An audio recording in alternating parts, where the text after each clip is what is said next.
அனைவருக்கும் வணக்கம். Group four எக்ஸாமுக்கு பார்த்தீங்கன்னா இன்னும் சாலிடாக ஒரு 5 மாதம் டைம் இருக்குது.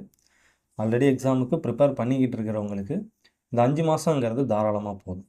இந்த 5 மாதத்தை நீங்கள் ப்ராப்பராக யூட்டிலைஸ் பண்ணிக்கிட்டிங்கன்னா ரொம்ப ஈஸியாக இந்த குரூப் ஃபோர் எக்ஸாம்லேயே நீங்கள் கிளியர் பண்ணிடலாம். சரிங்களா?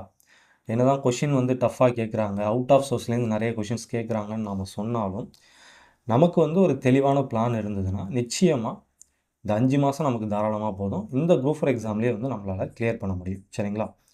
சரி, ஓகே. இப்போ இன்றைக்கி நம்ம எதை பற்றி பார்க்க போகிறோம் அப்படின்னு பார்த்தீங்கன்னா, இப்போ இந்த குரூப் ஃபோர் எக்ஸாமில் கிளியர் பண்ணணும்னா நம்ம என்ன பண்ணணும், என்ன பண்ணக்கூடாது, படிக்கும்போது நாம் என்ன பண்ணணும், பண்ணக்கூடாது, அதே மாதிரியே எக்ஸாம் எழுதும்போது நாம் என்ன பண்ணணும், பண்ணக்கூடாது அப்படிங்கிறத பற்றி தான் பார்க்க போகிறோம். அதே மாதிரியே நம்ம பேட்ச்சில் நாம் இனிமேல் என்ன பண்ண போகிறோம், சரிங்களா? இனி வரும் காலங்களில் நம்ம பேட்ச்சில் நாம் எப்படி கொண்டு போக போகிறோம் அப்படிங்கிறத பற்றி கொஞ்சம் டீட்டெயிலாக பார்க்க போகிறோம். இந்த வீடியோ பார்த்தீங்கன்னா கண்டிப்பாக லென்த்தாக தான் இருக்கும். ஸோ தேவைப்படுறவங்க, பொறுமை உள்ளவங்க வீடியோவை கடைசி வரைக்கும் பாருங்கள். சரிங்களா? சரி, ஓகே. இப்போ ஃபஸ்ட்டு இப்போ இருக்கிற காலகட்டத்தில் இந்த குரூப் ஃபோர் எக்ஸாமில் நாம் கிளியர் பண்ணணும்னா நம்ம வந்து சில பேசிக்கான விஷயங்களை ஃபஸ்ட்டு தெரிஞ்சுக்கணும். சரிங்களா? அதில் முக்கியமான ஒரு விஷயம் என்ன அப்படின்னு பார்த்தீங்கன்னா, ஒரு 2 வருஷத்துக்கு முன்னாடி வரைக்கும் 2 வருஷம் இல்லை, ஒரு 3 வருஷம் கூட வச்சுக்கலாம். ஒரு 3 வருஷத்துக்கு முன்னாடிலாம் பார்த்தீங்கன்னா, இந்த மாதிரி குரூப் ஃபோர் எக்ஸாம்லலாம் பார்த்தீங்கன்னா டைரக்ட் கொஷின்ஸ் நிறையா இருக்கும். நேரடி வினா. சரிங்களா? அது என்ன டைரக்ட் கொஷின் அப்படின்னு பார்த்தீங்கன்னா, இப்போ நீங்கள் ஹிஸ்ட்ரி படிக்கிறீங்க. ஹிஸ்ட்ரியில் வீரபாண்டிய கட்டபொம்மனை பற்றி படிக்கிறீங்கன்னு வச்சுக்கோங்க. அதுலேருந்து கொஷின் எப்படி கேட்பாங்க அப்படின்னு பார்த்தீங்கன்னா, வீரபாண்டிய கட்டபொம்மனை தூக்கில் போட்டது எப்போ? அதாவது வீரபாண்டிய கட்டபொம்மன் இறந்தது எப்போ அப்படின்ட்டு அந்த இறந்த நாளை கேட்பாங்க. அடுத்து பார்த்தீங்கன்னா, வீரபாண்டிய கட்டபொம்மனை எந்த இடத்துல தூக்கில் போட்டாங்க அப்படின்ட்டு கேட்பாங்க. ஸோ என்ன சொல்ல வரேன்னா, கொஷினே பார்த்தீங்கன்னா ஒரு லைன் 2 லைனில் முடிகிற மாதிரி இருக்கும். அதே மாதிரியே இப்போ நீங்கள் பாலிட்டி எடுத்துக்கிட்டிங்கன்னு வச்சுங்களேன், குழந்தை தொழிலாளர் முறையை தடை செய்யும் இந்திய அரசியலமைப்பு விதி எது அப்படின்னு கேட்பாங்க. அதே மாதிரி அடுத்து பார்த்தீங்கன்னா, கிராம பஞ்சாயத்துகள் அமைப்பதை பற்றி குறிப்பிடும் இந்திய அரசியலமைப்பு விதி எது அப்படின்னு கேட்பாங்க.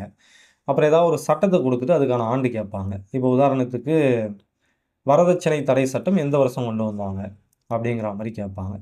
ஸோ நான் என்ன சொல்ல வரேன்னா, ஒரு 3 வருஷத்துக்கு முன்னாடி வரைக்கும் பார்த்தீங்கன்னா, கொஷின்ஸ் வந்து ஒரு லைன் 2 லைனில் முடிகிற மாதிரி தான் மேக்ஸிமம் செட் பண்ணுவாங்க. சரிங்களா?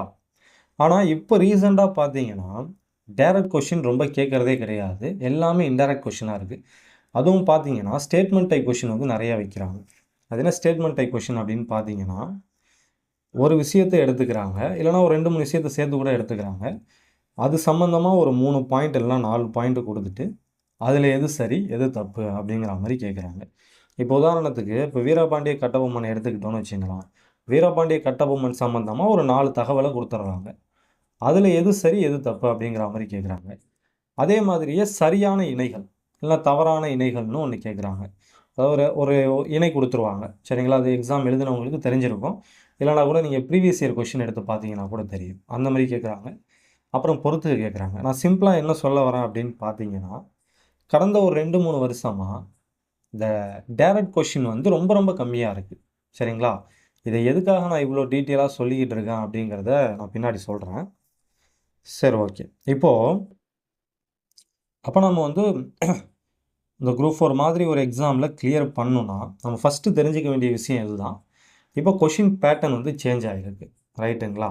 இது எதுக்காக சொன்னேன் அப்படின்னா, அப்போ இனி வரும் காலங்களில் ஆல்ரெடி இது ஸ்டார்ட் ஆகிடுச்சு. இனி வரும் காலங்களில் ஒரு ஆஸ்பிரண்ட் வந்து குரூப் 4 எக்ஸாமில் கிளியர் பண்ணணும்னா அவங்க முக்கியமாக தெரிஞ்சிக்க வேண்டிய ஒரு வித்தை என்ன அப்படின்னு பார்த்தீங்கன்னா, டைம் மேனேஜ்மெண்ட். சரிங்களா? இனி வரும் காலங்களில் இந்த டைம் மேனேஜ்மெண்ட்டுங்கிற இந்த விஷயத்தை யார் ப்ராப்பராக பண்ணுறாங்களோ அவங்களால மட்டும்தான் எக்ஸாமில் கிளியர் பண்ண முடியும். சரிங்களா? அது என்ன டைம் மேனேஜ்மெண்ட் அப்படின்னா, இப்போ நான் சொன்னேன் இல்லையா, கொஷின் வந்து இன்டைரக்ட் கொஷின் தான் நிறைய கேட்குறாங்க. அதுவும் ஸ்டேட்மெண்ட் டைப் கொஷின் தான் நிறைய கேட்குறாங்க. சரிங்களா? அதாவது ஸ்டேட்மெண்ட் டைப் கொஷின்னா என்னென்னு வச்சுங்களேன், ஒரு பக்கத்துக்கு பார்த்தீங்கன்னா ஒரு கொஷின் தான் வரும். கொஷினே அந்த அளவுக்கு பெருசாக இருக்கும். அதை படித்து பார்க்குறதுக்கு உங்களுக்கு ஒரு டைம் தேவைப்படும். ஒரு பக்கத்துக்கு ஒரு கொஷின், இல்லைனா ஒரு பக்கத்துக்கு அதிகபட்சம் 2 கொஷின் தான் இப்போ வந்து வைக்கிறாங்களே. ஒவ்வொரு கொஷினும் அவ்வளோ பெருசாக இருக்குது. அப்போ அந்த கொஷினை படித்து பார்க்குறதுக்கு கண்டிப்பாக உங்களுக்கு ஒரு டைம் தேவைப்படும். சரிங்களா?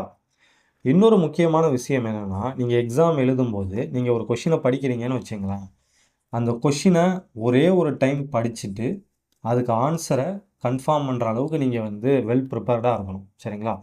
இப்போ ஒரு கொஷின் படிக்கிறீங்க, படித்து முடித்ததும் இதுக்கு இதுதான் ஆன்சர்னு உங்களால் வந்து உடனடியாக வந்து ஒரு டிக்ளரேஷனுக்கு வர முடியணும். அந்த அளவுக்கு நீங்கள் வெல் ப்ரிப்பேர்டாக இருந்தால் மட்டும்தான் உங்களால் அவங்க கேட்குற 200 கொஷினுக்கும் அவங்க கொடுத்துருக்கிற 3 மணி நேரத்துக்குள்ள ஆன்சர் பண்ண முடியும். சரிங்களா? நீங்கள் ஏதாவது ஒரு கொஷினில் கொஞ்சம் ஸ்டக் ஆகி நின்னா கூட இந்த டைம் மேனேஜ்மெண்ட்டுங்கிறது ஒரு பெரிய சவாலாக உங்களுக்கு மாறிடும். இப்போ நான் அதுக்கு சின்னதாக ஒரு எக்ஸாம்பிள் மட்டும் சொல்கிறேன். இது ரொம்ப ரொம்ப முக்கியம். இப்போ இருக்கிற காலகட்டத்தில் இந்த டைம் மேனேஜ்மெண்ட் தான் எல்லாருக்கும் பெரிய சவாலாக இருக்குது. ஸோ அதனால தான் அதை பற்றி இவ்வளோ பேசுகிறோம். இதை எப்படி ஓவர் கம் பண்ணுறது அப்படிங்கிறதெல்லாம் நான் பின்னாடி சொல்கிறேன். நான் ஏற்கனவே சொன்ன மாதிரி வீடியோவும் லென்த்தாக தான் இருக்கும். தேவைப்படுறவங்க பாருங்கள். ஓகேவா? சரி, ஓகே. இப்போ நீங்கள் எக்ஸாம் எழுதிக்கிட்டு இருக்கீங்க. இப்போ 5வது கொஷின் எடுத்துக்கலாம். 5வது கொஷின் பார்க்குறீங்க. 5வது கொஷின் நீங்கள் படித்த கொஷின் மாதிரி இருக்குது. ஆனால் உடனடியாக உங்களால் வந்து ஆன்சர் எதுன்னு கெஸ் பண்ண முடியல. சரிங்களா? ஸோ நீங்கள் என்ன பண்ணுறீங்க, இந்த 5வது கொஷினுக்கு ஒரு 2 நிமிஷம் யோசிக்கிறீங்கன்னு வச்சுக்கோங்க. ரொம்ப கம்மியாக ஒரு 2 நிமிஷம் அந்த 5வது கொஷினுக்கு நீங்கள் யோசிக்கிறீங்க. சரிங்களா? இந்த மாதிரி ஃபஸ்ட்டு 100 கொஷினில் ஒரு 10 கொஷினுக்கு நீங்கள் 2 நிமிஷம் யோசிக்கிறீங்கன்னு வைப்போம். சரிங்களா? வச்சுக்கலாம். ஒரு எக்ஸாம்பிளுக்கு எடுத்துக்கலாம். ஸோ அப்போ இங்கே என்ன நடந்திருக்கும் அப்படின்னு பார்த்தீங்கன்னா, நீங்கள் ஃபஸ்ட்டு 100 கொஷின் நீங்கள் ஆன்சர் பண்ணுறதுக்குள்ள அதில் 10 கொஷினுக்கு மட்டும் 20 நிமிஷம் டைம் எடுத்திருப்பீங்க. சரிங்களா? வெறும் 10 கொஷினுக்கு 20 நிமிஷம். ஆனால் நீங்கள் இப்போ நமக்கு எக்ஸாம் பேட்டர்ன் பார்த்தீங்கன்னா டோட்டலாக 200 கொஷின், அதுக்கு டைம் பார்த்தீங்கன்னா 3 மணி நேரம். இதை நாம் நிமிஷமாக மாற்றணும்னா 180 நிமிஷம் வரும். ரைட்டுங்களா? அப்போ 200 கொஷினை நீங்கள் வந்து 180 நிமிஷத்தில் ஆன்சர் பண்ணி முடிக்கணும். அப்போது ஒவ்வொரு கொஷினுக்கும் நாம் வந்து 1 நிமிஷத்துக்கும் கம்மியாக தான் டைம் எடுத்துக்கணும். சரிங்களா? அப்போ தான் வந்து நம்மளால் இந்த 200 கொஷினை வந்து 180 நிமிஷத்தில் முடிக்க முடியும். நம்ம சில கொஷின் பார்த்தீங்கன்னா பார்த்த உடனே ஆன்சர் பண்ணிடலாம். சரிங்களா? நல்லா படிச்சிருப்போம். பார்த்த உடனே ஆன்சர் பண்ணிடலாம். ஒரு 10 செகண்ட்லேயே ஆன்சர் பண்ணிடலாம். இல்லை அதிகபட்சம் ஒரு 20 செகண்டில் ஆன்சர் பண்ணிடலாம். சில கொஷினுக்கு இந்த மாதிரி கொஞ்சம் எக்ஸ்ட்ராவாக டைம் இருக்கும். சரிங்களா? சரி, ஓகே. இப்போ நான் ஏற்கனவே சொன்ன மாதிரி நீங்கள் ஒரு 10 கொஷினுக்கு 20 நிமிஷம் டைம் எடுத்துக்கிட்டிங்கன்னா இதனால் என்ன ஆகும் அப்படின்னு பார்த்தீங்கன்னா, கடைசியில் ஒரு 30 நிமிஷம் அப்படி இல்லைன்னா ஒரு 15 நிமிஷம் இருக்கும்போது நீங்கள் வந்து 50லிருந்து 80 கொஷின் வரைக்கும் ஆன்சர் பண்ணுற மாதிரி இருக்கும். சரிங்களா? ஏன்னா நீங்கள் இங்கே நிறைய டைம் விட்டுருப்பீங்க. ஆரம்பத்தில் ஒவ்வொரு கொஷினுக்கும் யோசித்து நிறைய டைம் விட்டுருப்பீங்க. ஸோ அதனால் என்ன ஆகும்னா ஃபைனலாக வந்து உங்களுக்கு டைம் இருக்காது. ஒரு அரை மணி நேரம் இல்லை 1/4 மணி நேரம் இருக்கும். பட் நீங்கள் ஆன்சர் பண்ண வேண்டிய கொஷின்ஸ் வந்து நிறையா இருக்கும். ஸோ அப்போ உங்களால் என்ன பண்ண முடியாதுன்னா இந்த கொஷின்ஸை படித்து கூட பார்க்க முடியாது. படித்து பார்க்காமயே நீங்கள் பாட்டுக்கு ஆன்சர் பண்ணுற மாதிரி ஆகிடும். படித்து பார்க்காமயே நீங்கள் ஸ்டார்ட் பண்ணுற மாதிரி ஆகிடும். ஸோ இதனால தான் நான் என்ன சொல்கிறேன்னா, இனிவரும் காலங்களில் இந்த டைம் மேனேஜ்மெண்ட் தான் உங்களுடைய வெற்றிக்கு மிக முக்கிய காரணமாக இருக்கும். இதை ப்ராப்பராக பண்ணுறவங்களால தான் எக்ஸாமில் கிளியர் பண்ண முடியும். சரிங்களா? சரி, ஓகே. இதை எப்படி நாம் பண்ணுறது அப்படின்னு பார்த்தீங்கன்னா, இதுக்கு ஒரே ஒரு வழி தான் இருக்குது. அது என்ன அப்படின்னு பார்த்தீங்கன்னா, ஃபாஸ்ட் ரீடிங். ஸோ நமக்கு வந்து ஸ்பீடாக படிக்க தெரியணும். ஸ்பீடாக படிக்கணும். அதே சமயத்தில் அவங்க என்ன சொல்ல வராங்கங்கிறத அண்டர்ஸ்டாண்ட் பண்ணவும் தெரியணும். சரிங்களா? ஸோ இதை நாம் எப்படி பண்ணலாம் அப்படின்னு பார்த்தீங்கன்னா, படிச்சுக்கிட்டே இருக்கிறது தான் அதுக்கு ஒரே வழி. ரைட்டுங்களா? படிச்சுக்கிட்டே இருக்கிறது மீன்ஸ் நான் நிறைய படிக்கணும் அப்படின்னு சொல்ல வரல. ஒரு விஷயத்தை திரும்ப திரும்ப படிக்கணும். ஸோ அப்படி திரும்பி திரும்பி படித்தா தான் அதில் என்ன சொல்லியிருக்காங்க அப்படின்னு நமக்கு தெரியும். இப்போ நான் நம்ம பேட்ச் ஸ்டார்ட் பண்ணும்போது ஆரம்பத்தில் ஒன்று சொல்லியிருப்பேன்.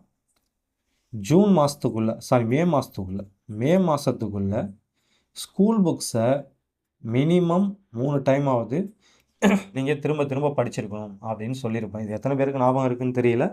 எத்தனை பேர் இதை பண்ணியிருக்கீங்க அப்படின்னும் தெரியல. இதை எதுக்காக சொல்லியிருப்பேன் அப்படின்னு பார்த்தீங்கன்னா, எக்ஸாமுக்கு ப்ரிப்பேர் பண்ணுறவங்க முக்கால்வாசி பேர், இன்னும் சொல்லப்போனால் ஒரு 90% பேர் வந்து ஆவரேஜ், பிலோ ஆவரேஜ் ஆஸ்பிரண்டாக தான் இருப்பாங்க. ஒரு 10% பேர் தான் நல்ல நாலேஜ், நல்ல மெமரி பவர், நல்ல அண்டர்ஸ்டாண்டிங் பவரோடு இருப்பாங்க. மெஜாரிட்டி பார்த்தீங்கன்னா கொஞ்சம் பிலோ ஆவரேஜாக, கொஞ்சம் மெமரி பவர் கம்மியாக தான் இருப்பாங்க. ஸோ இந்த மாதிரி இருக்கிறவங்க ஒரு விஷயத்தை படித்தாங்கன்னா அது உடனே மறந்துடும். ஒரு below average student, memory power கம்மியாக இருக்கிற ஸ்டூடெண்ட் வந்து ஒரு விஷயத்தை படிக்கும்போது அது உடனே மறந்துடும். ஸோ அப்போ அவங்க திரும்ப திரும்ப படித்தா தான் அவங்க மைண்டில் அது ஸ்டோர் ஆகும். ஸோ அதனால தான் நான் என்ன சொல்லியிருப்பேன்னா, ஸ்கூல் புக்ஸை வந்து மினிமம் ஒரு 3 டைமாவது மே மாதத்துக்குள்ளே படித்து முடிக்க ட்ரை பண்ணுங்கள் அப்படின்ட்டு பேட்ச் ஸ்டார்ட் பண்ண ஆரம்பத்தில் சொல்லியிருப்பேன். ரைட்டுங்களா? இப்போ அதே மாதிரியே நாம் இந்த டெஸ்ட்லாம் வைக்கிறோம் இல்லையா? இப்போ ஜிஎஸ்கே பார்த்தீங்கன்னா, நம்ம ஒரு 10 டெஸ்ட் இது வரைக்கும் கம்ப்ளீட் பண்ணியிருக்கோம். நம்மளுடைய டெஸ்ட் சீரியஸை நான் எப்படி கொண்டு போயிருப்பேன் அப்படின்னு பார்த்தீங்கன்னா, நான் கிளாஸ் எடுத்திருக்க மாட்டேன். ஜஸ்ட் வந்து டெஸ்ட்டுக்கு இத படிங்க அப்படின்னு சொல்லிட்டு, அந்த படிக்க வேண்டிய யூனிட் மட்டும் சொல்லியிருப்பேன். படிச்சுட்டு வந்து டெஸ்ட் எழுதுங்க அப்படிங்கிற மாரி தான் சொல்லியிருப்பேன். நான் வந்து ரொம்ப சிம்பிளா கிளாஸ் எடுத்துட்டு டெஸ்ட் வச்சிருந்தேன்னு வச்சுங்களேன், உங்களுக்கு கொஞ்சம் ஈஸியா இருந்திருக்கும். டெஸ்ட் எழுதும்போது உங்களுக்கு ஈஸியா இருந்திருக்கும்.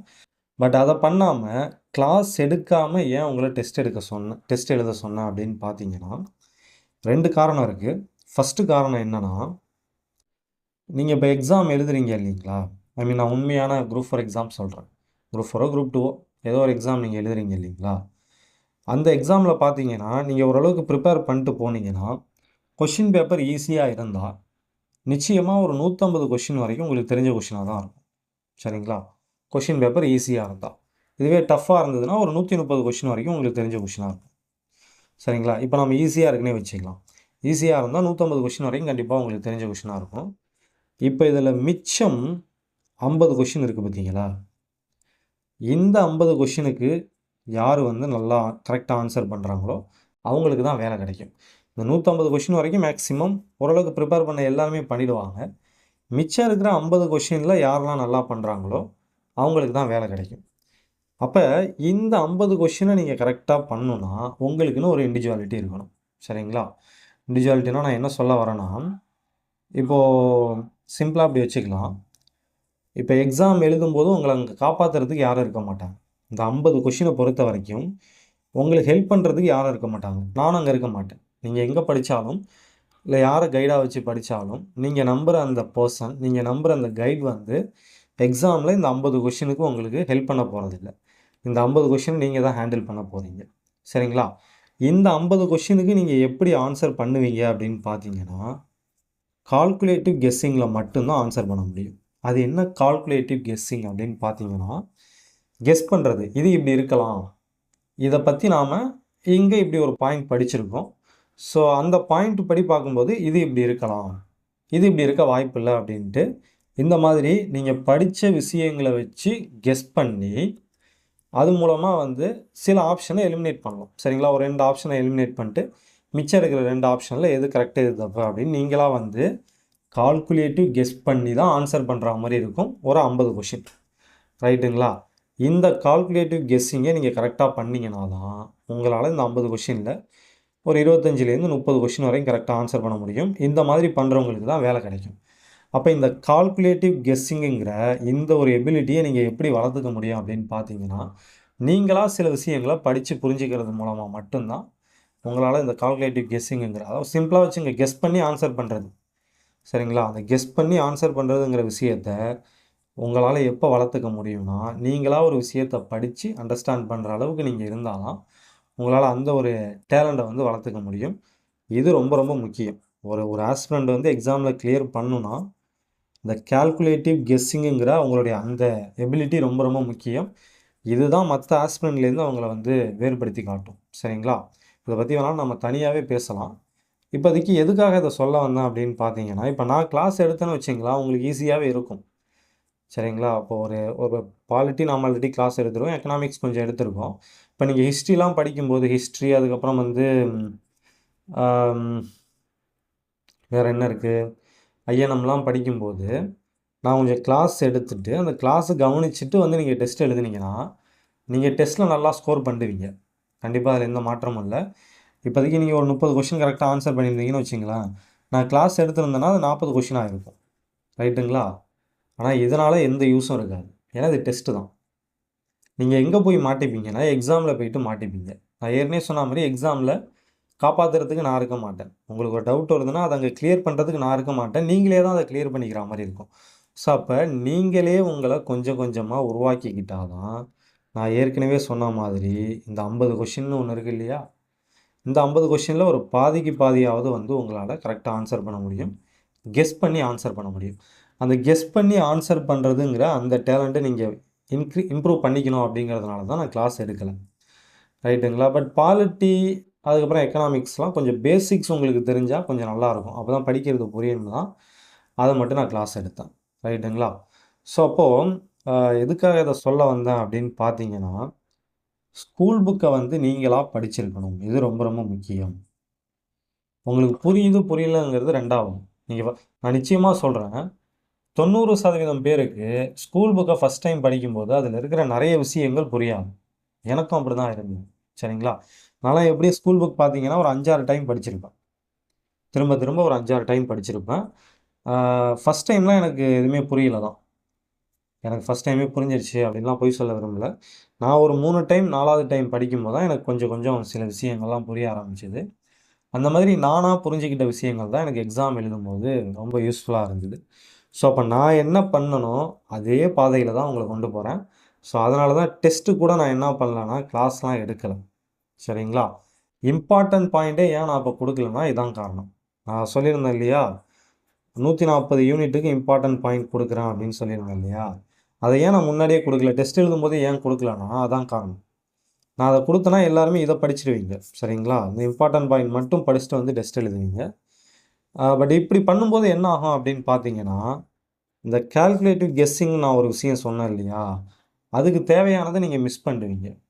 கால்குலேட்டிவ் கெஸ்ஸிங்ங்கிறது அதாவது கெஸ் பண்ணி ஆன்சர் பண்றது உங்களுக்கு எப்போ வரும் அப்படின்னு பார்த்தீங்கன்னா, ஸ்கூல் புக்ல ஒரு யூனிட் எடுத்துக்கிட்டா, அந்த யூனிட்ட நீங்க கம்ப்ளீட்டா படிக்கணும். சரிங்களா? படிச்சு அந்த யூனிட்டோட பேஸ் என்ன? அதில என்ன சொல்ல வராங்க? அப்படிங்கிறது உங்களுக்கு தெரியணும். ரைட்டுங்களா? ஸோ அது தெரிஞ்சா தான் உங்களால கெஸ் பண்ணி ஆன்சர் பண்ண முடியும். வெறுமனே இந்த மாரி முக்கியமான பாயிண்ட்ஸ மட்டும் படிச்சீங்கன்னா, இந்த கால்குலேட்டிவ் கெஸ்ஸிங்லாம் வந்து உங்களால பண்ண முடியாது. ஸோ அதனால தான் வந்து இந்த இம்பார்ட்டன்ட் பாயிண்ட்ஸ் கூட நான் டெஸ்ட் எழுதும்போதே குடுக்காம, அதுக்கப்புறம் குடுக்குறேன் அப்படிங்கிற மாரி சொன்னது. அண்ட் முக்கியமான விஷயம் என்னன்னா, இந்த இம்பார்ட்டன்ட் பாயிண்ட்ஸ் வந்து ஜூன் மாசத்துலேருந்து குடுக்குறதா நான் சொல்லியிருந்தேன். ஆல்ரெடி பார்த்தீங்கன்னா, இதில ஒரு ஆல்மோஸ்ட் ஒரு 100 பாடத்துக்கு நான் இம்பார்ட்டன்ட் பாயிண்ட் ரெடி பண்ணி வச்சிருந்தேன். பட் என்ன ஆச்சுன்னா, என்னுடைய லேப்டாப் வந்து ரிப்பேர் ஆயிடுச்சு. ஸோ, அதுக்கப்புறம் நான் அத கடையில குடுத்து அத ரெக்கவர் பண்ண முடியுதான்னு பார்த்தேன். பட் முடியல. அது கம்ப்ளீட்டா வந்து இதாயிடுச்சுன்னு சொன்னாங்க. ஸோ, அதனால இப்ப நான் திரும்ப உட்காந்து எடுத்துக்கிட்டு இருக்கேன். சரிங்களா? இம்பார்ட்டன்ட் பாயிண்ட்ஸ நான் திரும்பி எடுத்துக்கிட்டு இருக்கேன். ஒரு பெரிய மன அழுத்தம் ஆயிடுச்சுன்னு வச்சுக்கங்களேன். ஏன்னா கஷ்டப்பட்டு எடுத்து வச்சிருந்தேன். ரொம்ப நல்லா பண்ணியிருந்தேன். இந்த 100 யூனிட்டுக்கு பார்த்தீங்கன்னா, ரொம்ப பார்த்து பார்த்து ரொம்ப எப்படி சொல்றது? என்னுடைய பெஸ்ட் ஒர்க்குன்னு சொல்லலாம் இத. பட் அது வந்து லேப்டாப் இதானதுனால அப்படியே போயிடுச்சு. இப்ப திரும்பி உட்காந்து எடுத்துக்கிட்டு இருக்கேன். அத நான் கொஞ்சம் கொஞ்சமா உங்களுக்கு போட்டு விடுறேன். சரிங்களா? பட் முக்கியமான விஷயம், இந்த 140 யூனிட் நான் சொன்னேன் இல்லையா? இம்பார்ட்டன்ட் பாயிண்ட் குடுக்குறேன்ட்டு. அது வந்து உங்களுக்கு எப்ப யூஸ்ஃபுல்லா இருக்கும்னா, நீங்க இந்த 140 யூனிட்டையும் ஸ்கூல் புக்ல ஒரு 2, 3 டைம் படிச்சிருந்தா மட்டும் தான், நான் குடுக்க போற அந்த இம்பார்ட்டன்ட் பாயிண்ட்ட உங்களுக்கு படிக்கும்போது உங்களுக்கு அது யூஸ்ஃபுல்லா இருக்கும். சரிங்களா? இல்லன்னா வந்து கண்டிப்பா அது யூஸ்ஃபுல்லா இருக்காது.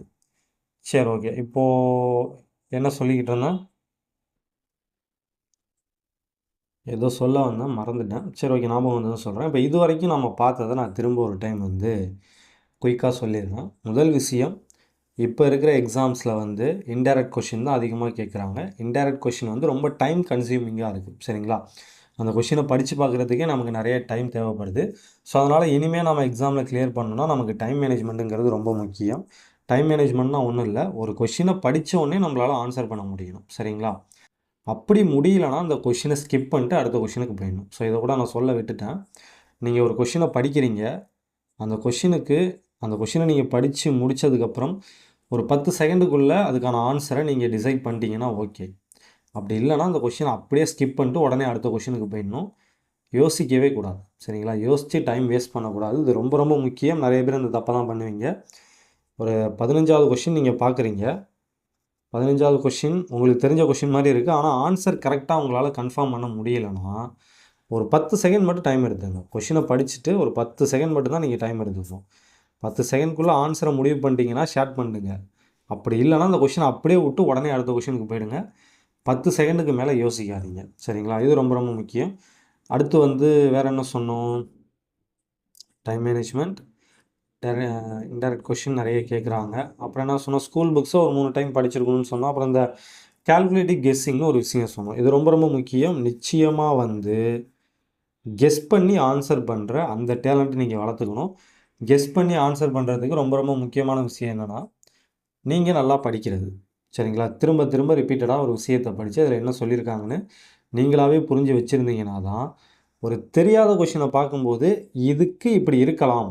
இந்த கொஸ்டினுக்கு இந்த கொஸ்டின் சம்மந்தமா நம்ம இந்த இடத்துல இப்படி படிச்சிருக்கோம். 12ல இப்படி ஒண்ணு படிச்சிருக்கோம். ஸோ, அத வச்சு யோசிக்கும்போது, இது இப்படி இருக்கலாம்.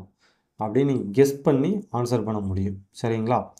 ஸோ அந்த கெஸ் பண்ணி ஆன்சர் பண்ணுறது, அதுக்கப்புறம் இந்த டைம் மேனேஜ்மெண்ட்டை வந்து நீங்கள் கொஞ்சம் கரெக்டாக பண்ணணும் அப்படிங்கிறதுக்காக தான் நம்ம டெஸ்ட்டையே வந்து நான் அந்த மாதிரி கொண்டு போயிருப்பேன். நம்ம டெஸ்ட் சீரியஸ்லேயே பார்த்தீங்கன்னா, நம்ம ஒரு 10 டெஸ்ட் வச்சோம் இல்லையா? அந்த 10 டெஸ்ட்லேயும் பார்த்தீங்கன்னா, ஸ்டேட்மெண்ட் டைப் கொஷின் நிறையா இருந்திருக்கும். கொஞ்சம் ட்ரிக்கியான கொஷின் நிறையா இருந்திருக்கும். நீங்கள் கொஞ்சம் யோசிக்கிற மாதிரி நிறைய கொஷின் இருந்திருக்கும். சரிங்களா? உடனே உங்களால் ஆன்சர் பண்ண முடியாது. கொஞ்சம் யோசிக்கிற மாதிரி இருந்திருக்கும். அதெல்லாம் வந்து டைம் கன்சியூமிங்காக தான் அந்த மாதிரி நான் செட் பண்ணேன். சரிங்களா? ஸோ அதெல்லாம் ஓவர் கம் பண்ணி நான் கொடுத்த டைம்குள்ளே நீங்கள் அந்த டெஸ்ட்டெல்லாம் முடிச்சிருந்தீங்கன்னா, நீங்கள் எக்ஸாமில் கிளியர் பண்ணுறது ரொம்ப ரொம்ப ஈஸி. நம்ம வந்து 50 கொஷின் தான் வச்சுருந்தோம் இல்லைங்களா? 50 கொஷினுக்கு 45 நிமிஷம் டைம் கொடுத்துருந்தான்னு நினைக்கிறேன். நீங்கள் இந்த 45 நிமிஷத்துக்குள்ளே 50 கொஷினை முடிச்சிங்கன்னா, நிச்சயமாக எக்ஸாமில் வந்து டைம் மேனேஜ்மெண்ட் உங்களுக்கு ஒரு பெரிய விஷயமா இருக்காது. சரிங்களா? சரி, ஓகே. இப்போ அடுத்தது இன்னொரு முக்கியமான விஷயம். இப்போ தான் ஞாபகம் வச்சு அதுக்குள்ளே மறந்துட்டேன். முக்கியமான விஷயம் நான் திரும்ப திரும்ப சொல்கிறது, அதிகமாக படிக்கணும், அதிக புத்தகங்கள் படிக்கணும் அப்படின்னு நினைக்காதீங்க. முடிஞ்ச வரைக்கும் சோர்ஸஸை லிமிட் பண்ணுங்கள். சரிங்களா? லிமிட் த சோர்ஸஸ். இது ரொம்ப ரொம்ப முக்கியம். ஸ்கூல் புக் படிங்க. அது தமிழோ, ஜிஎஸ்ஓ, மேத்ஸோ ஸ்கூல் புக் படிங்க. ஸ்கூல் புக் போக அவுட் சோர்ஸ் இருக்குது இல்லையா? அது முடிஞ்ச வரைக்கும் லிமிட் பண்ணுங்கள். இப்போ என்னை பொறுத்த வரைக்கும் நான் ஏற்கனவே நம்ம பேட்ச் ஸ்டூடெண்ட் கூட சொல்லியிருப்பேன். ஜிஎஸ்க்கு பார்த்தீங்கன்னா ஒரு 3 சப்ஜெக்ட்.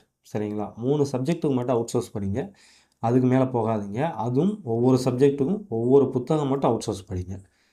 தமிழுக்கு நம்ம ஆல்ரெடி நம்ம பேட்சில் சொல்லியிருக்கோம் இல்லையா? அது போதும். அது போக என்ன எக்ஸ்ட்ரா ஒரு 2, 3 புத்தகம் மட்டும் இருக்குது. அது மட்டும் போதும். அதுக்கு மேலே வேணாம். அப்புறம் மேத்ஸுக்கு பார்த்தீங்கன்னா, நம்ம ஆர்எஸ் அகர்வால் புக் இருக்குது இல்லையா? ரீசனிங், அதுக்கப்புறம் ஆப்டிடியூட். 2த்துக்குமே ஆர்எஸ் அகர்வாலுடைய புத்தகம் இருக்கும். அது போதும். சரிங்களா? ஸோ இவ்வளோ தான் நம்ம பண்ணணும். இதை தாண்டி வந்து நிறைய படிக்கணும். ஒரே சப்ஜெக்ட்டுக்கு 2, 3 புக்கை ரெஃபர் பண்ணுறது, அதெல்லாம் வந்து நான் கண்டிப்பாக சஜஸ்ட் பண்ண மாட்டேன்.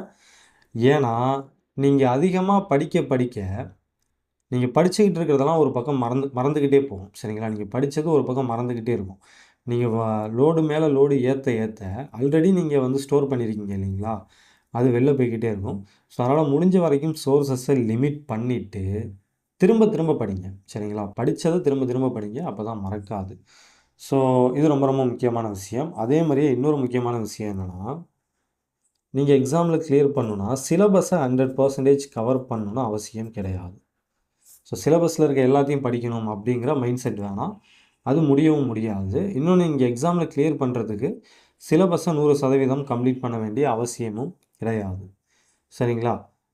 இப்போ நீங்கள் சயின்ஸ், ஜியாகிரஃபி எல்லாம் கொஞ்சம் மேலோட்டமாக பார்த்துக்கிட்டே போய்ட்டு நீங்கள் எக்ஸாமில் கிளியர் பண்ணிடலாம். இன்னும் சொல்லப்போனால் சயின்ஸ் எல்லாம் நீங்கள் வந்து டோட்டலாக அவாய்ட் பண்ணிட்டு போனால் கூட எக்ஸாமில் கிளியர் பண்ணலாம். மற்றதெல்லாம் ஆனால் ஸ்ட்ராங்காக இருக்கணும். சரிங்களா? ஸோ அப்போ சிலபஸை 100% முடிச்சே ஆகணும் அப்படிங்கிற அந்த மைண்ட் செட் வேணாம். அதே மாதிரியே ஒரு எல்லாருமே வந்து எப்படி ஷெட்யூல் போட்டு படிப்பீங்க. பட் உங்களால் முடியாததை ஷெட்யூலாக போடாதீங்க. சரிங்களா? இப்போ உதாரணத்துக்கு 150 நாளுக்குள்ளே நான் சிலபஸை கம்ப்ளீட் பண்ணிவிட்டு நான் திரும்பி ரிவிஷன் பார்க்கணும் அப்படிங்கிற மாதிரிலாம் நீங்கள் ஷெட்யூல் போடாதீங்க. இது உங்களால் முடிஞ்சால் ஓகே. சரிங்களா? 150 நாளுக்குள்ளே சிலபஸை கம்ப்ளீட் பண்ணுறதுங்கிறது கொஞ்சம் கஷ்டம். அது எல்லாராலையும் முடியாது. சில பேர் வேணால் பண்ணலாம். அப்போது ஃபஸ்ட்டு நீங்கள் ஒரு ஷெட்யூல் போடுறீங்கன்னா, நீங்கள் எந்த ரேஞ்சில் இருக்கீங்க? ரேஞ்ச் மீன்ஸ் ஏதோ தப்பாக சொல்கிறேன்னு நினைக்க வேணாம். நீங்கள் எந்த அளவுக்கு ஸ்பீடாக படிக்கிறீங்க? படிக்கிறது எந்த அளவுக்கு உங்கள் மைண்டில் ஸ்டோர் ஆகுதுன்னு அதெல்லாம் நீங்கள் பார்த்துட்டு, அதுக்கு தகுந்த மாதிரி ஒரு ஷெட்யூலாக போட்டுக்கங்க. சரிங்களா? இப்போ என்னை பொறுத்த வரைக்கும் நீங்கள் ஜனவரியில் படிக்க ஆரம்பிச்சிருந்தீங்கன்னா, குரூப் 4 எய்ம் பண்ணியிருந்தா, ஜனவரி டு நவம்பர் வரைக்குமே நீங்கள் ஷெட்யூல் போடலாம். சரிங்களா? ஸோ இந்த மாதிரி கொஞ்சம் கொஞ்சமாக பொறுமையாக போனீங்கன்னா தான் ஒழுங்காக படிப்பீங்க. நீங்கள் வந்து சிலபஸை 100 நாளில் கம்ப்ளீட் பண்ணுற மாதிரி ஷெட்யூல் போட்டிங்கன்னா, ஃபஸ்ட்டு ஒரு வாரம் இல்லைனா 10 நாள் நல்லா படிப்பீங்க. நல்லா ஸ்பீடாக படிப்பீங்க, நிறைய படிப்பீங்க. அதுக்கப்புறம் அதை உங்களால் கண்டினியூ பண்ண முடியாது. உங்களுக்கு வந்து ஒரு மன அழுத்தம் வரும், ப்ரெஷர் வரும். கண்டினியூஸாக நீங்கள் நிறைய படிக்கும்போது ப்ரெஷர் வரும். ஸோ அதனால் படிக்கிறதே ஸ்டாப் பண்ணுற மாதிரி ஆகிடும். அதனால் வந்து அந்த மாதிரிலாம் பண்ணாமல் ஷெட்யூல் போடுறீங்கன்னா உங்களுக்கு தகுந்த மாதிரி போடுங்க. அதே மாதிரி மற்றவங்க கொடுக்குற ஷெட்யூலை அப்படியே ஃபாலோ பண்ணணும்னு நினைக்காதீங்க, முடியாது. இது எனக்கும் பொருந்தும். இப்போ நானே வந்து உங்களுக்கு ஸ்டடி பிளான், ஷெட்யூல்லாம் கொடுத்துருப்பேன். பட் அதை நீங்கள் அப்படியே ஃபாலோ பண்ணணும், அதில் இருக்கிற டைம்குள்ளே கண்டிப்பாக படித்து முடிக்கணும் அப்படின்லாம் கிடையாது. கொஞ்சம் முன்ன பின்ன நீங்கள் டைம் எடுத்துக்கலாம். சரிங்களா? ஏன்னா எல்லாராலையும் வந்து நான் சொல்கிற டைமுக்குள்ளே படிச்சுலாம் முடிக்க முடியாது. ஒவ்வொருத்தவங்களுக்கும் ஒவ்வொரு டைம் தேவைப்படும்.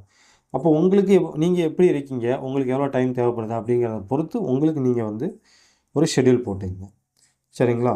ஸோ அதுக்கப்புறம் ரொம்ப முக்கியமான இன்னொரு விஷயம் என்னென்னா, நீங்கள் ஒரு ஒரு டாபிக் படிக்கிறீங்க, இல்லைனா ஒரு சப்ஜெக்ட் படிக்கிறீங்கன்னா, அந்த சப்ஜெக்ட் எல்லாம் அந்த டாப்பிக்கை வந்து ஏ டு இசட் வந்து கம்ப்ளீட் பண்ணணும்.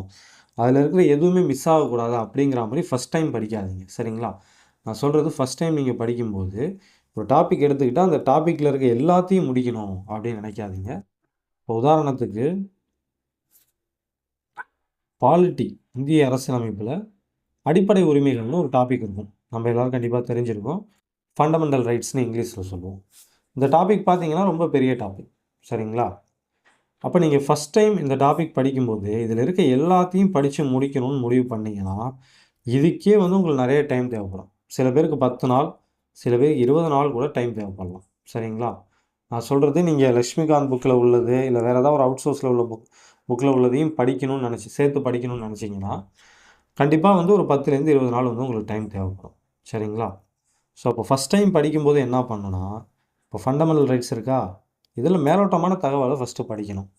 இது வந்து எந்த பகுதியில் அரசியலமைப்புடைய எந்த பகுதியில் இருக்குது, இதை பற்றி எந்தெந்த விதியில் சொல்லியிருக்காங்கன்ட்டு இந்த மாதிரி மேலோட்டமான தகவலை ஃபஸ்ட்டு படிங்க.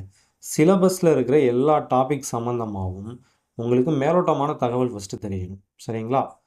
ஸோ அந்த மாதிரி மேலோட்டமான தகவலை ஃபஸ்ட்டு படிச்சுட்டு, அதுக்கப்புறம் செகண்ட் ரவுண்டில் வந்து நீங்கள் டீப்பாக படிச்சுக்கலாம். சரிங்களா? அப்போ நான் என்ன சொல்ல வரேன்னா, இப்போ பாலிட்டியே எடுத்துக்கலாம். ஏன்னா பாலிட்டி தான் நம்ம ஆல்ரெடி கிளாஸ் பார்த்துருக்கோம். சரிங்களா? இங்கே பாலிட்டி படிக்கிறீங்க. பாலிட்டியில் ஃபண்டமெண்டல் ரைட்ஸும் இருக்கும், ஃபண்டமெண்டல் டியூட்டிஸும் இருக்கும். அதாவது அடிப்படை உரிமைகளும் இருக்கும், அடிப்படை கடமைகளும் இருக்கும். இதில் அடிப்படை கடமைகள் கம்மியாக இருக்கும், அடிப்படை உரிமைகள் நிறைய கண்டென்ட் இருக்கும். அப்போ நீங்கள் ஃபஸ்ட் டைம் படிக்கும்போது இந்த அடிப்படை உரிமைகள், அடிப்படை கடமைகள், அதுக்கப்புறம் அரசுக்கு வழிகாட்டும் நெறிமுறைகள், அதுக்கப்புறம் பார்த்தீங்கன்னா நம்ம மத்திய மாநில உறவுகள், இது எல்லா சம்மந்தமாகவும் பேசிக்கான டீட்டெயிலை ஃபஸ்ட் நீங்கள் படிக்கணும். சரிங்களா? அதுக்கப்புறம் செகண்ட் டைம் படிக்கும்போது தான் ஒவ்வொரு டாபிக் சம்மந்தமாகவும் நீங்கள் டீப்பாக போயிட்டு படிக்கணும். ரைட்டுங்களா? எல்லா சப்ஜெக்ட்டுக்குமே நீங்கள் இதை ஃபாலோ பண்ணுறது தான் நல்லது. அதுக்கு பதிலாக ஏதாவது ஒரு டாபிக் எடுத்துக்கிட்டு, இந்த ஒரு டாபிக் சம்மந்தமாக நான் எல்லாத்தையும் படிக்க போகிறேன், அதுலேருந்து எப்படி கொஷின் வந்தாலும் ஆன்சர் பண்ணுற அளவுக்கு நான் வந்து ஏ டு இசட் வந்து நல்லா படிக்க போகிறேன் அப்படிங்கிற மாதிரி பிளான் பண்ணிங்கன்னா, என்ன ஆகும்னா, அந்த ஒரு டாப்பிக்கை முடிக்கிறதுக்கே உங்களுக்கு நிறைய டைம் போயிடும். சரிங்களா? நான் ஏற்கனவே சொல்கிற மாதிரி நீங்கள் சொன்ன மாதிரி நீங்கள் இப்போ ஃபண்டமெண்டல் ரைட்ஸ் எடுத்து படிச்சிங்கன்னா 10லேருந்து 20 நாள் கூட சில பேருக்கு டைம் தேவைப்படும். அதே மாதிரியே இப்போ நீங்கள் வந்து 11th ஹிஸ்ட்ரி புக்லாம் எடுத்துக்கிட்டிங்கன்னு வச்சுங்களேன், முகலாயர்கள், டெல்லி சுல்தான்கள்லாம் ரொம்ப பெரிய பெரிய யூனிட்டாக இருக்கும். சரிங்களா? அதெல்லாம் நீங்கள் உட்காந்து படிச்சிங்கன்னா எப்படியும் ஒரு யூனிட்டுக்கு மினிமம் 5 நாள் கூட ஒரு பிலோ ஆவரேஜ் ஸ்டூடெண்ட்டுக்கு தேவைப்படும். சரிங்களா? நான் சொல்கிறது பிலோ ஆவரேஜுக்கு. பிலோ ஆவரேஜ் ஸ்டூடெண்ட் கண்டிப்பாக ஒரு 5 நாள் தேவைப்படும். அப்போ நீங்கள் ஃபஸ்ட் டைம் படிக்கும்போது என்ன பண்ணணும்னா, அந்த அந்த யூனிட்டை வந்து ஜஸ்ட் ஒரு ரீட் பண்ணுங்கள். சரிங்களா? அந்த யூனிட்டை அப்படியே படிச்சுக்கிட்டே வாங்க. ஃபஸ்ட்டு முக்கியமான தகவலை படிங்க. எந்தெந்த அரசர்கள் இருந்தாங்க, யார் முதல் அரசர், யார் கடைசி அரசர், முக்கியமான விஷயங்களை யார் யார் செஞ்சுருக்காங்க. இப்போ டெல்லி சுல்தான்கள் பற்றி படிக்கும்போது குதுப் மினாரை கட்டினது யார், கட்ட ஆரம்பித்தது யார், கட்டி முடித்தது யார். ஸோ அதே மாதிரியே முகலாயர்கள் பற்றி படிக்கும்போது அக்பர் என்னென்ன பண்ணியிருக்காங்க, இந்த தீன் இலாஹின்னு ஒரு மதத்தெல்லாம் ஸ்டார்ட் பண்ணியிருப்பாங்க புதுசாக. ஸோ இந்த மாதிரி முக்கியமான விஷயத்தை மட்டும் ஃபஸ்ட் ரவுண்டில் படிச்சிங்க. சரிங்களா? அதுக்கப்புறம் நீங்கள் செகண்ட் ரவுண்ட் படிக்கும்போது நல்லா டீப்பாக படிச்சுக்கலாம். ரைட்டுங்களா? பட் அப்படி பண்ணாமல் நீங்கள் ஃபஸ்ட் டைம் படிக்கும்போதே இந்த யூனிட்டில் இருக்கிற எந்த ஒரு பாயிண்ட்டும் மிஸ் ஆகக்கூடாது, அந்த அளவுக்கு நான் படிக்க போகிறேன் அப்படிங்கிற மாதிரி முடிவு பண்ணி படிச்சிங்கன்னா, இந்த ஒரு யூனிட்டை முடிக்கிறதுக்கே உங்களுக்கு நிறைய டைம் தேவைப்படும். அப்போ நீங்கள் ஃபைனலாக என்ன பண்ணுவீங்கன்னு பார்த்தீங்கன்னா, சிலபஸில் இருக்கிற நிறைய டாப்பிக்கை டச் பண்ணாமையே விட்டுருவீங்க. எக்ஸாம் நெருங்கிடும், சிலபஸில் இருக்கிற நிறைய டாப்பிக்கை வந்து நீங்கள் டச் பண்ணியிருக்கவே மாட்டீங்க. ஃபைனலாக என்ன ஆகும்னு பார்த்தீங்கன்னா, எக்ஸாமில் நம்மளால் கிளியர் பண்ண முடியாமல் போயிடும். ரைட்டுங்களா? ஸோ அப்போ இந்த மாதிரி சின்ன சின்ன விஷயங்களில் ஃபோக்கஸ் பண்ணுங்கள். ரைட்டுங்களா? ஒரு டாபிக் எடுத்தீங்கன்னா ஃபஸ்ட்டு மேலோட்டமாக படிங்க, முக்கியமான தகவலை படிங்க. ஸோ அதை படித்து முடிச்சுட்டு அதுக்கப்புறம் செகண்ட் ரவுண்டில் வந்து ஒவ்வொரு டாபிக் சம்மந்தமாகவும் நீங்கள் டீப்பாக படிக்கலாம். ரைட்டுங்களா? ஸோ அதுக்கப்புறம் வந்து டஃப்பான டாபிக் கூட விட்டுருங்க. சரிங்களா? ஃபஸ்ட்டு உங்களுக்கு ஒரு டாபிக் வந்து டஃப்பாக இருக்கிற மாதிரி ஃபீல் ஆனிச்சுன்னா அதை விட்டுருங்க. விட்டுட்டு ஈஸியான டாப்பிக்கை ஃபஸ்ட்டு படிங்க. டஃப்பானது கடைசியாக படிச்சுக்கலாம். ரைட்டுங்களா? ஸோ அந்த மாதிரி பிளான் பண்ணிக்கோங்க. அதுக்கப்புறம் பார்த்தீங்கன்னா, அடிக்கடி பிளானை மாற்றாதீங்க. இப்போது ஒரு ஸ்டடி பிளான் போட்டு நீங்கள் போய்கிட்டு இருக்கீங்க. ரைட்டுங்களா? ஸோ இதை முடிஞ்ச வரைக்கும் இதை வந்து ப்ராப்பராக ஃபாலோ பண்ண ட்ரை பண்ணுங்கள். இப்போ நீங்கள் ஒரு ஸ்டடி பிளான் போட்டு படிச்சுக்கிட்டு இருப்பீங்க. யூடியூப்பில் போய்ட்டு ஒரு வீடியோ பார்ப்பீங்க. அவங்க வேற ஒரு பிளான் ஒன்று சொல்லியிருப்பாங்க. ஸோ உடனே உடனே என்ன பண்ணக்கூடாதுன்னா, நீங்கள் ஃபாலோ பண்ணிக்கிட்டு இருக்க பிளானை விட்டுட்டு அந்த பிளானுக்கு போயிடக்கூடாது. சரிங்களா? ஸோ அடிக்கடி மாற்ற வேணாம். உங்களுக்கு ஓகேனா ஒரு டைம் வேணால் மாற்றுங்க. மாற்றி வேறு யாராவது சொல்கிறது ஓகேவா இருந்ததுன்னா அதை ஃபாலோ பண்ணுங்கள். பட் அடிக்கடி இந்த மாதிரி நிறைய பேர் சொல்கிறத பார்த்து பார்த்து உங்களுடைய ஸ்டடி பிளானை மாற்றாதீங்க. சரிங்களா? ஸோ அதுக்கப்புறம் வந்து ஏற்கனவே சொன்னது தான். எப்போதுமே வந்து படித்து முடிக்கிறதுக்கு ஷார்ட் பீரியடை செட் பண்ணிக்காதீங்க. உங்களுக்கு உண்மையாக எவ்வளோ டைம் தேவைப்படுது அப்படிங்கிறத பார்த்துட்டு அதுக்கு தகுந்த மாதிரி டைம் செட் பண்ணி படிங்க. அதுக்கப்புறம் வேறு என்ன சொல்ல நினச்சேன். சரி, ஓகே. இப்போ இது ஜென்ரலாக இது வரைக்கும் சொல்லியாச்சு. இப்போ நம்ம அடுத்தது நம்ம பேட்ச்சில் நாம் என்ன பண்ண போகிறோம் அப்படிங்கிறத பற்றி சொல்லிடுறோம். இப்போ நம்ம பேட்ச்சில் பார்த்தீங்கன்னா ஜிஎஸ்ஸை பொறுத்த வரைக்கும் ஸ்கூல் புக்ஸை கவர் பண்ணி நம்ம டெஸ்ட்டு வச்சுட்டோம். சரிங்களா? ஜியாகிரஃபியும் சயின்ஸ் மட்டும்தான் விட்டுருக்கோம். அதை அடுத்த ரவுண்டில் நம்ம சேர்த்துக்கலாம். சரிங்களா? இப்போ மற்ற சப்ஜெக்ட்லாம் நம்ம வந்து ஸ்கூல் புக்கில் உள்ளதை கவர் பண்ணி டெஸ்ட்டு வச்சுட்டோம். இந்த டெஸ்ட்டில் நீங்கள் கம்மியான மார்க் எடுத்திருந்தாலும் அதை நினச்சிலாம் ஃபீல் பண்ணாதீங்க. ஏன்னா நீங்கள் உங்களே இம்ப்ரூவ் பண்ணிக்கலாம். சரிங்களா? டெஸ்ட்டை வந்து எப்போதுமே வந்து உங்களை இம்ப்ரூவ் பண்ணிக்கிறதுக்கு மட்டும் யூஸ் பண்ணுங்கள். டெஸ்ட்டில் வந்து நல்லா ஸ்கோர் பண்ணணும் அப்படின்லாம் அவசியம் கிடையாது. நான் அதை எதிர்பார்க்கவும் இல்லை. ஸோ அதனால இந்த ரேங்க் லிஸ்ட் விடுறது அதெல்லாம் கூட நான் பண்ணுறது கிடையாது. டெஸ்ட்டுங்கிறது உங்களை இம்ப்ரூவ் பண்ணிக்க மட்டும்தான். எங்கெங்கே தப்பு பண்ணுறீங்கன்னு பார்த்து அதெல்லாம் சரி பண்ணுறதுக்காக மட்டும்தான் நான் வந்து டெஸ்ட் வைக்கிறேன். ஸோ அதனால் இது வரைக்கும் நடந்த டெஸ்ட்டில் நீங்கள் நல்லா ஸ்கோர் பண்ணலனா கூட பரவாயில்ல.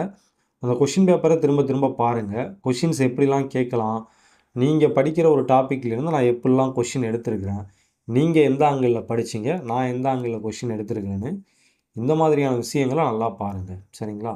பார்த்து அதுக்கு தகுந்த மாதிரி உங்களை இம்ப்ரூவ் பண்ணிக்கோங்க. அது போதும். அதுக்கப்புறம் வந்து இப்போ நம்ம நெக்ஸ்ட்டு என்ன பண்ண போகிறோம்னா, ஜிஎஸ்க்கு வந்து இன்னும் ஒரு 10 டெஸ்ட் வந்து நான் பிளான் பண்ணியிருக்கேன். சரிங்களா? ஆனால் இது இப்போ கிடையாது. திரும்ப வந்து நம்ம ஆகஸ்ட்லேருந்து தான் வந்து ஜிஎஸ் டெஸ்ட் வந்து ஸ்டார்ட் பண்ண போகிறோம். அதில் பார்த்தீங்கன்னா அவுட் சோர்ஸ், அதுக்கப்புறம் வந்து கரண்ட் அஃபேர்ஸ், ஜியாகிரஃபி, சயின்ஸ் இதெல்லாம் வந்துடும். சரிங்களா? இப்போ இது வரைக்கும் நம்ம படித்த சப்ஜெக்ட்டும் வரும். அது போக பார்த்தீங்கன்னா out source, current affairs, geography, science இதுவும் வரும். சரிங்களா? இதுக்கு வந்து நான் ஷெட்யூல் வந்து கூடிய சீக்கிரம் போட்டு விடுறேன். ஆகஸ்ட்லேருந்து தான் நம்ம திரும்பி ஸ்டார்ட் பண்ண போகிறோம். ஸோ ஏதோ சொல்ல வந்தேன், வழக்கம் போல் மறந்துட்டேன். ஒரு நிமிஷம் இருங்க, யோசிச்சுக்கிறேன். ஞாபகம் வரல. சரி, ஓகே, நம்ம அடுத்து போய்டும். ஞாபகம் வந்தால் சொல்கிறேன். இப்போ தமிழுக்கு நாம் என்ன பண்ண போகிறோம்னா, ஆல்ரெடி நம்ம டெஸ்ட்டு சொல்லியிருந்தோம் இல்லையா, 35 டெஸ்ட் பிளான் பண்ணியிருக்கோம் இல்லையா, அதில் எந்த மாற்றமும் இல்லை. தமிழை பொறுத்த வரைக்கும் அவுட் சோர்ஸ் ரொம்ப படிக்க வேணாம். இது என்னுடைய கருத்து, தனிப்பட்ட கருத்து. அவுட் சோர்ஸ் ரொம்ப போகாதீங்க. முடிஞ்ச வரைக்கும் சோர்ஸஸை லிமிட் பண்ணியே படிங்க. நான் இடையில சின்ன சின்ன விஷயங்களை சொல்கிறேன். சரிங்களா? இப்போது ஒரு ஸ்டூடெண்ட் கூட கேட்டிருந்தாங்க, சார் வேர்ச்சுவல் வந்து ஸ்கூல் புக்கில் உள்ளது போதுமா, இல்லை இந்த வேர்ச்சுவல் கட்டுரை, வேர்ச்சுவல் அகராதிலாம் புக் இருக்கே அதை படிக்கணுமா அப்படின்னு கேட்டாங்க. இப்போ நீங்கள் வேர்ச்சுவல் கட்டுரையெல்லாம் படிக்கலாம். சரிங்களா? ஆனால் என்ன பண்ணுறீங்கன்னா, அதை ஃபுல்லாக படிக்காது. என்னென்ன சொல்லலாம் வேர் சொல்லாக வர வாய்ப்பு இருக்குன்னு அதை மட்டும் பார்த்துங்க. இது வந்து நான் நம்ம பேட்சில் தெளிவாக சொல்கிறேன் இதை பற்றி. சரிங்களா?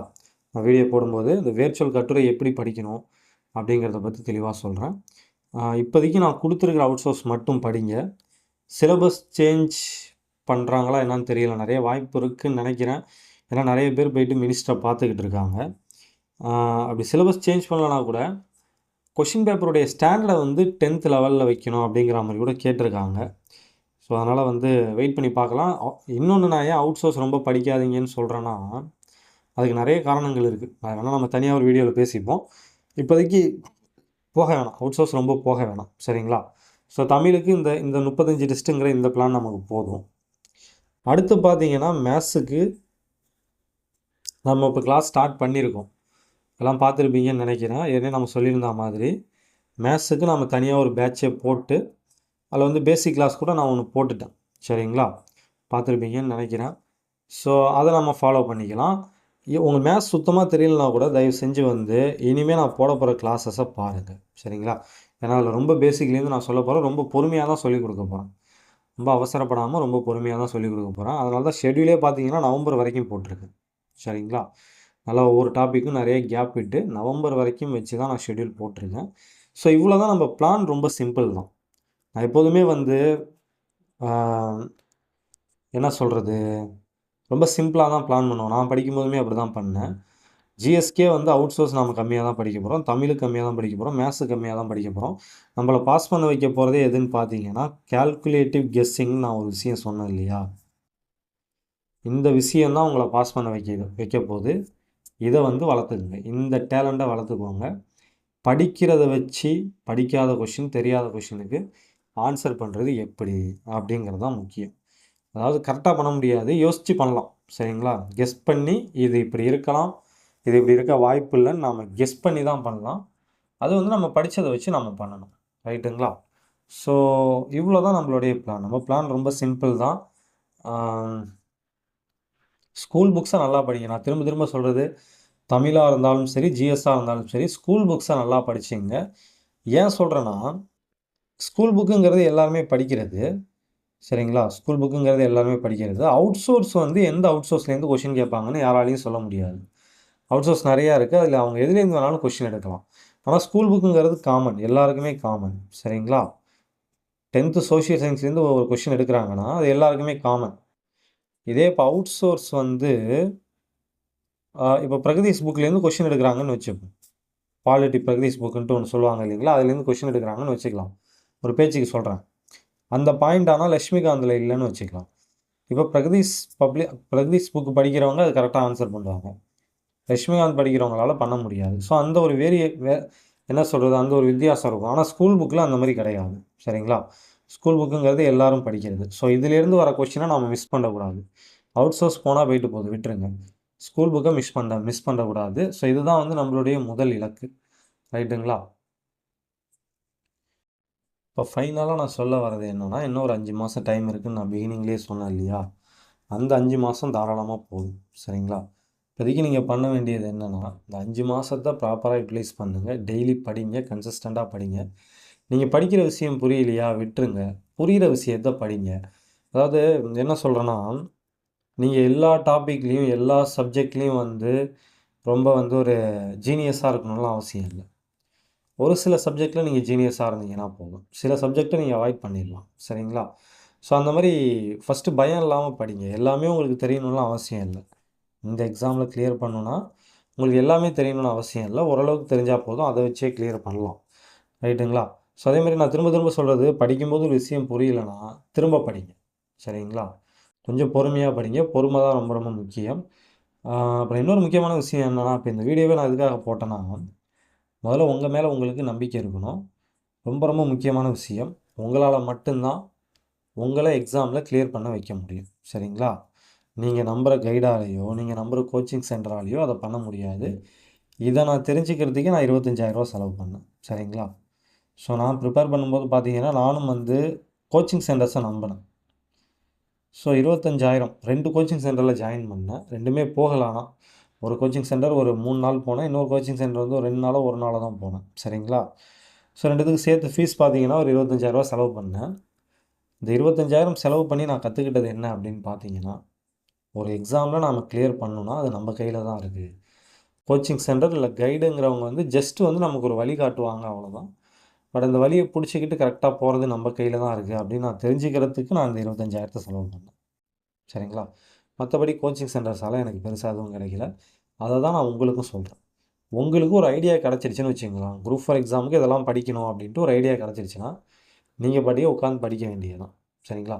மிராக்கிள்லாம் எதுவும் நடக்காது. மிராக்கிள்னால் மேஜிக் மாதிரிலாம் எதுவும் நடக்காது. கண்டிப்பாக உங்களுடைய வெற்றிங்கிறது உங்கள் கையில் மட்டும்தான் இருக்கும். சரிங்களா? ஸோ அதனால் ரொம்ப யோசிக்காமல், கொஷின் அப்படி இருக்குமோ இப்படி இருக்குமோலாம் திங்க் பண்ணாமல், உங்களால் எந்த அளவுக்கு முடியுதோ அந்த அளவுக்கு படிங்க. பாசிட்டிவ் மைண்ட் செட்டோடு இருங்க. ஓகே. சொல்ல வந்ததெல்லாம் சொல்லிட்டேன்னு நினைக்கிறேன்.